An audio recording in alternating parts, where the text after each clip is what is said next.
What's up KG at welcome back sa ating channel. Ayan, so ito na yun. Pang 55 days na ng ating Codex. Grabe. Thank you so much sa mga sumubaybay sa akin, lalo na dun sa sa ating 55 days dahil dito sa ating ginawang experiment na ito ay sumali tayo sa Codex para matesting, malaman natin kung worth it ba, lalo na tinitignan natin dito, ini-establish natin dito yung play to earn concept o kung paano ba yung kitaan sa Axie Infinity. So sa mga bago lang na naka-tune in dito sa aking channel, no, gusto ko lang kayo ng bigyan ko lang kayo ng konting background dito sa ating ginawa. So dito kasi meron tayong tinatawag na codex, no. So yung codex na ito ay isang task na gagawin mo dito sa Axie Infinity kung saan para siyang bounty board system kung saan merong mga task na gagawin ka araw-araw, and then nagle-level up yung mga nagle-level up yung iyong codex. So bawat level, so nakakakuha ka ng mga clays, makakakuha ka ng mga libreng mga reroll, tapos makakakuha ka ng mga items, mga equips. So sa atin, natapos na natin siya. So ito pala guys, makukuha ko na pala yung ating codex orb. So kaya hindi natin pala makuha kahapon kasi hindi ko pa na-claim yung pang 20 days nung ating pangalawang book. So pangatlong book na to, so nakuha na natin ang ating codex orb. So meron tong tatlong books na kailangan yung tapusin. So mag-start tayo dito sa KK and the first golem. So after nyan, so 20 levels din ito. So everyday talagang tina-target natin na makuha yung bawat level, no? Kasi para makasabay tayo sa 55 days. So after nun, yung The Golems of War, tapos yung huling book is yung The Black Kaelin na book, no? So nakumpleto natin yun, so 60 levels yun. Tapos take note, 55 days lang ito. So ibig sabihin, meron talaga tayong mga araw na kailangan na talaga natin habulin yung another 5 days. So nahuli pa nga tayo kung titingnan nyo doon sa ating mga naging content about dito. So may mga araw pa lang na nahuli tayo sa level, pero nabuti naman nahabol natin, no? So mangyayari dito, mula dun sa ating bounty board, ayan, so may mga task pa rin ako ngayon, so mamaya na natin yung gagawin. Para to dun sa mga bagong tune in pero bibigyan ko lang din kayo ng refresher kung ano yung mga ginawa natin. So for 55 days, kinukompleto natin itong mga bounty board na mga tasks. So ito yung mga example ng mga tasks. So kunyari galaban ka sa Origin, bibili ka ng mga kung anong items, mga Coco-Choco, mag-open ka ng regular pouch, mga ganun. Kailangan mo manalo ng arcade battle. Ito pala, hindi ko nagawa tong arcade battle. I-re-roll na lang natin to.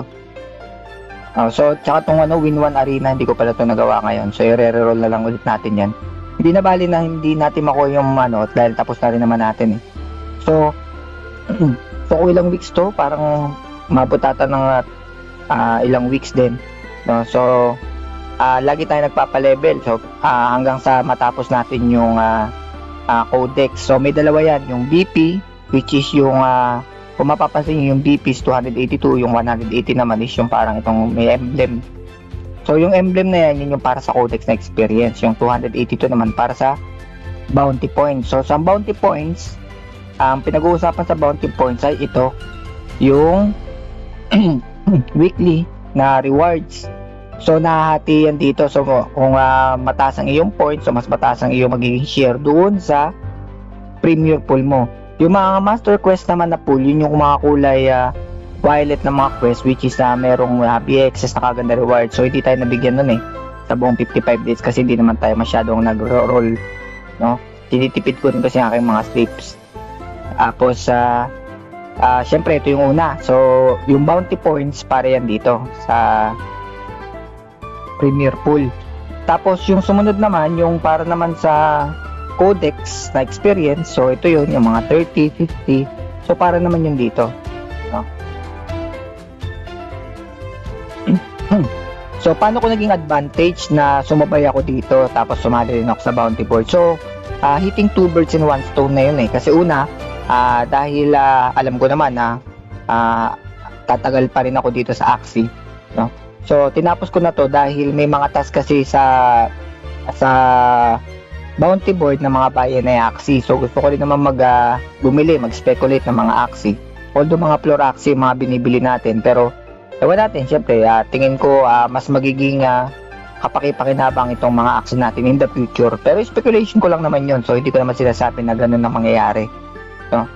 So para lang naman yun sa akin. So parang ang nangyari is advantage ko na magkaroon ng ganun. So as a collector, as a nagbi-build, so magandang time ito para sa akin para mag-ano. Kasi unang-una, may nakukuha pa akong rewards dito sa Codex. At also, nakakapag-participate pa ako sa bounty board system.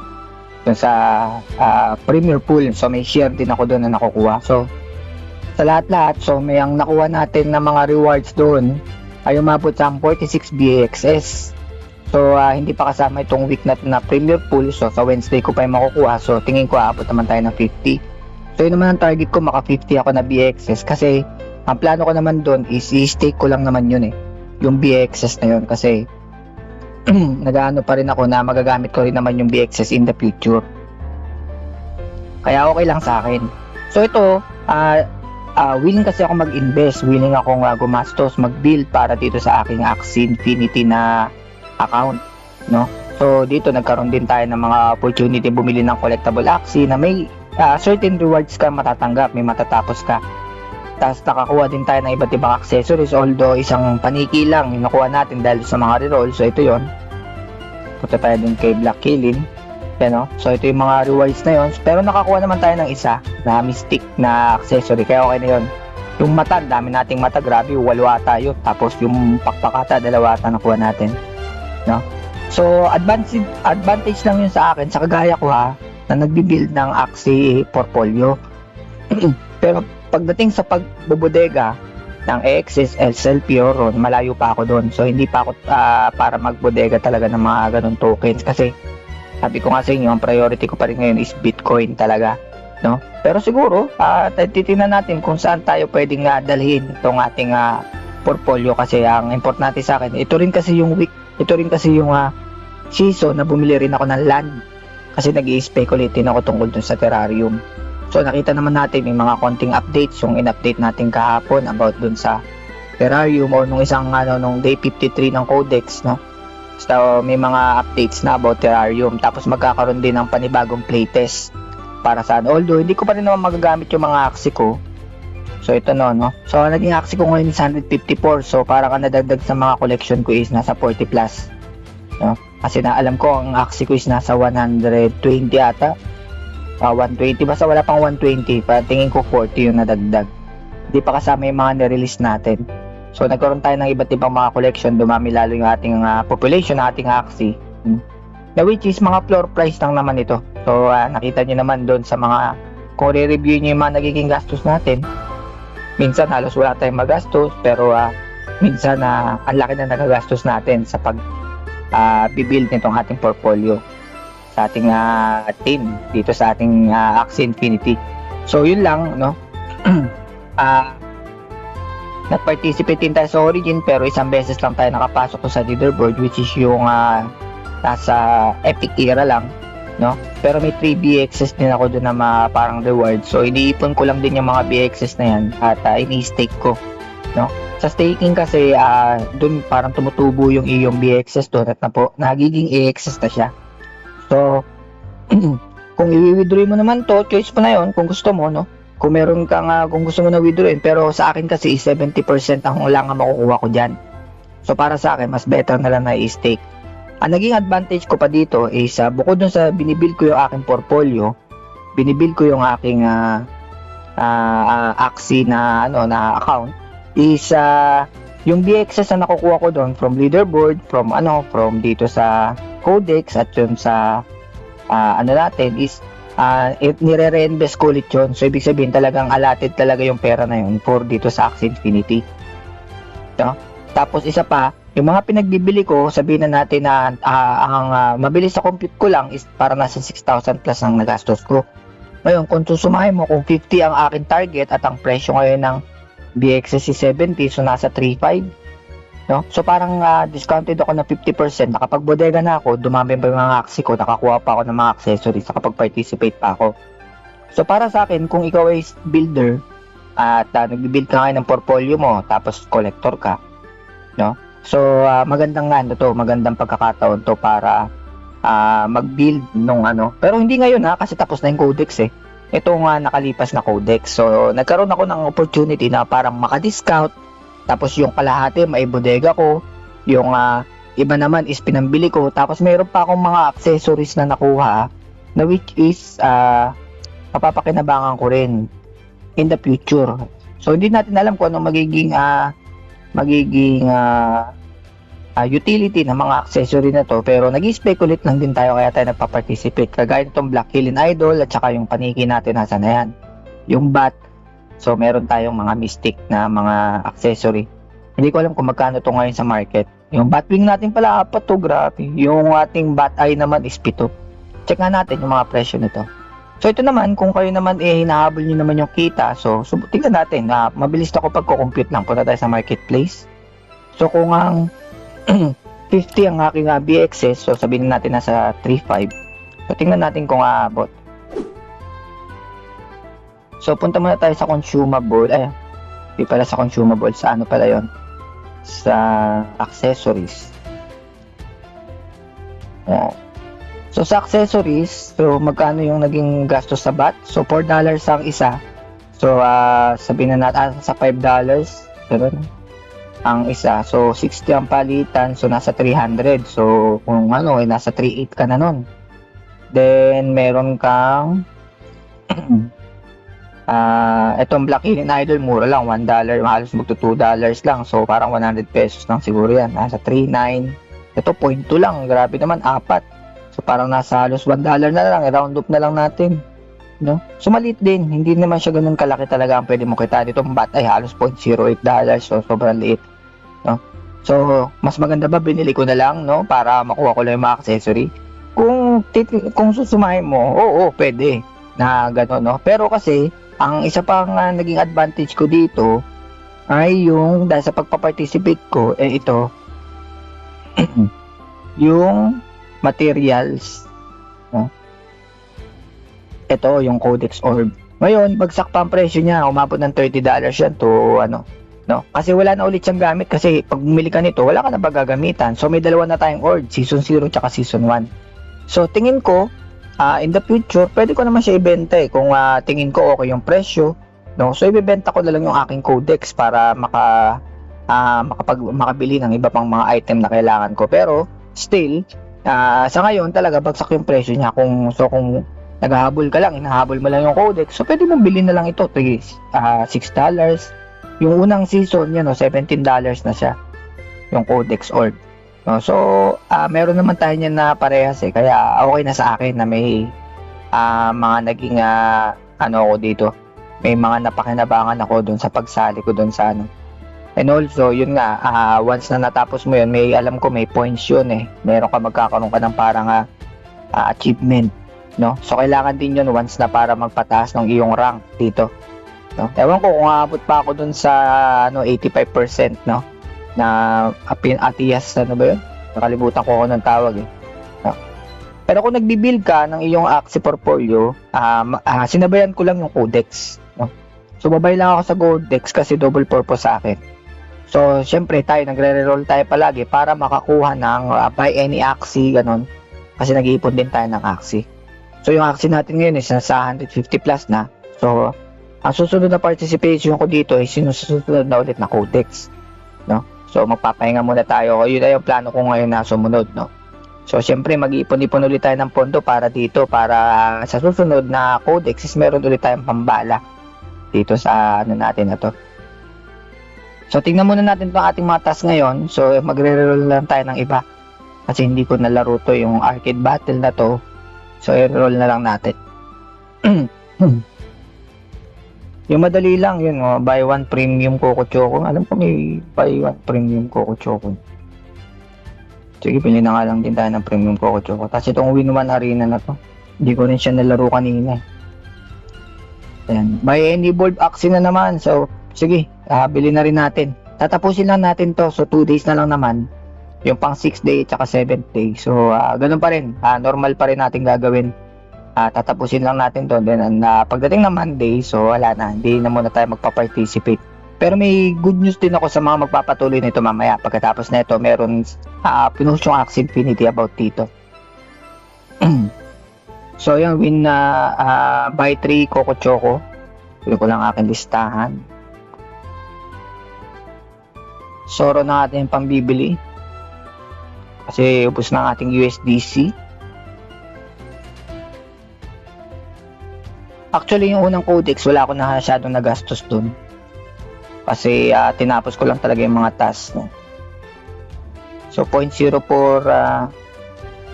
USDT. Si USDT natin siya kino-compute, guys, no? Pero kung siyempre, kung ikaw ang habol mo dito is kita, lugi ka talaga. Kasi tinan mo 6,000 na gastos ko, tapos magkano lang yung BXS na nakuha ko at saka yung mga lugi ka talaga. Pero may sasabihin ako sa inyo kung paano kayo magiging profitable dito. Okay. Ang sunod nating task, open 3 regular lucky pouches. Dito kasi, meron kasi nagkaroon ng competition dito, pabilisan makatapos ng task dito ng codex. So kung nag-participate ako noon, syempre, na may mga certain rewards ka rin na makukuha, pero pataasa pa rin ng points yun. Halos talagang kailangan i-roll mo to, kunin mo talaga yung mga master quest para mabilis ka makatapos. Tapos magkakaroon ka ng mga rewards noon. Pero talagang lumipad talaga yung presyo ng codex orb. Sobrang mahal talaga. Siguro maabot ng $40 ang isa, $50 ang isa. So ang magagastos mo na doon is $150 na, no? So lagpas-lagpas na doon sa ating nagastos.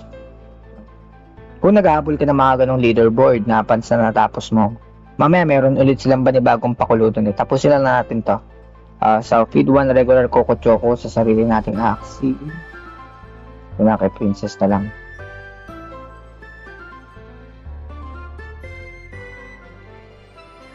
Pero tayo dito itutuloy pa rin natin ating hanggang bukas, no. Tatapusin na natin ito yung 1 week na sayang din kasi nasimulan na natin, so tatapusin na natin yung ating pero pa palang open premium pouch, pero by enabled muna tayo. So bilhin tayo ng isang evolve Axie. Ano kaya magandang bilhin dito? Kung bibili ako ng evolve Axie, yung Virgin na lang, para at least pwede ko rin i-breed in the future kapag kailangan mag-breed.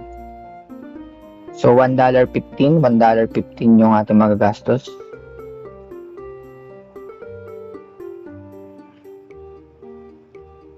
Yan. So 71 pesos yun. Tapos yung huli ay open ay premium pouch.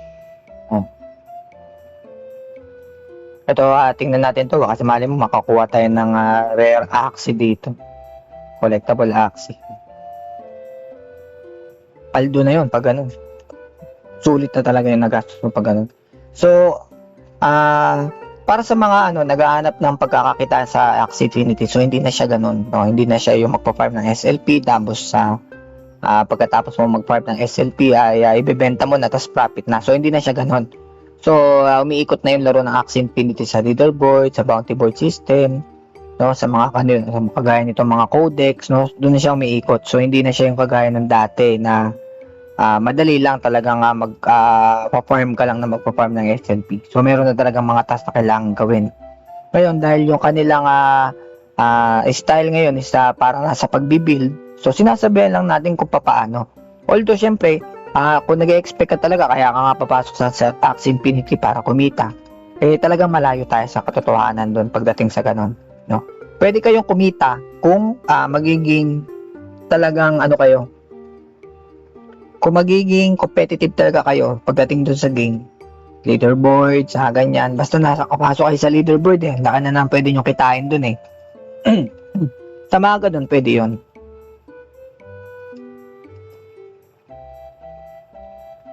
Talagang may chance talaga na magkaroon na ng malaking kitaan. So pero syempre, kailangan mo bumili ng magandang teams, runes and charm, kailangan mo sumali sa mga guilds para doon naman sa classic, no? So, depende sa inyo kung paano yung magiging playstyle nyo dito. Pero ako kasi nandito ako sa pagbibuild. Bakit? Nire-ready ko lang yung portfolio ko para doon sa Atias Legacy, no? So, tingnan natin to, win na 4 rank. Tapusin na natin to, i-verify na natin ating mga tasks dito. Feed 1 regular, buy 1 premium. Oh, wala, meron pa pala. Hindi pa pala tapos to. So, buy 1 premium muna tayo. Isa lang. Magkano ang unit price nito? 0.45. Yan o, ito yung sasabi ko sa inyo. Kunyari, kagaya niyan na wala na naman tayo nagiging level dito kasi sagad na yung level natin. Kaya ang nangyayari nito sa premium bounty board lang siya napupunta. So para sa akin, parang mas gusto ko na yun nakakapag-participate ako ng dalawang event ang sabay. Kaya pinili ko talaga na ano na lang. Sumabay na lang ngayon. So open na premium, buy enable back. Yan.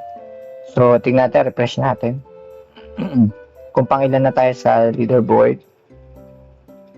So pang 1029 tayo. Then yung ating is pang 26%. Kasi so, syempre sa Black Hill wala na to. Hindi na tayo madadagdagan dito.